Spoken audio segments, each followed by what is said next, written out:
आप सबसे अनुरोध बा कि जे भी लड़की के नाम धके गाना गावता वो आदमी एक बारी गाना के सुन लेवो, बुझा जाए कि लड़की के नाम धैले का मतलब का होला। अरे खानदान घिचवा दिए बे जनता जनार्दन से करी ले गुहार, रउआ लोग एकरा पकड़ी विचार। जनता जनार्दन से करी ले गुहार, रउआ लोग एकरा पकड़ी विचार। अब एके गो पैया लगाई, अरे सही बोला हे बाबू। जवन सारे लड़की के नाम धके गाई, सुना ये भाई बेटी चोदे कहाई। जवन सारे लड़की के नाम धके गाई, सुना ये भाई बेटी चोदे कहाई। बाबू बहुत बढ़िया, यही पर सुधर जाए के चाहिए।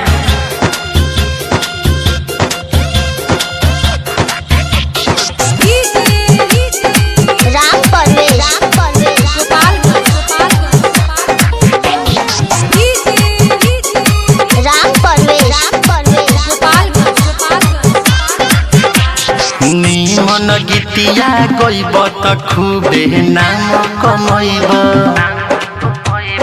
केहू के नाम धके न कबो सटार कहब। भाई हो बुझल आ जान जा, निमन गीतिया गईब त खूबे नाम कमैब, केहू के नाम धके न कबो सटार कहब। सब लोग मिली कर दी दवाई, जवन सारे लड़की के नाम धके गाई, सुना ये भाई बेटी चोदे कहाई। जवन सारे लड़की के नाम धके गाई, सुना ये भाई माधर चोदे कहाई।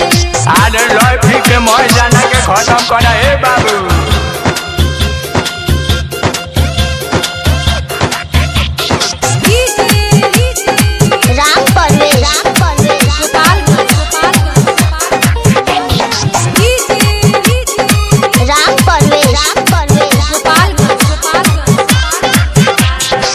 जनतनी एहू गाना पहोई विवाद हो, पंकज मोनू हरदम बड़े आजाद हो।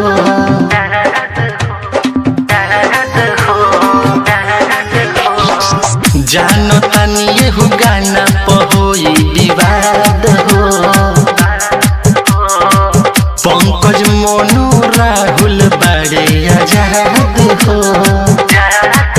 कोनो हितावा दिमाग न लगाई,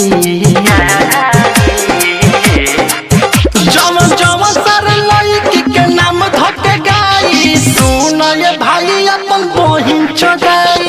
जवन सारे लड़की के नाम धके गाई, सुना ये भाई अपन माई चोदाई। मैं पर विचार कइला के बाद बा केहू दिल पर ना ली।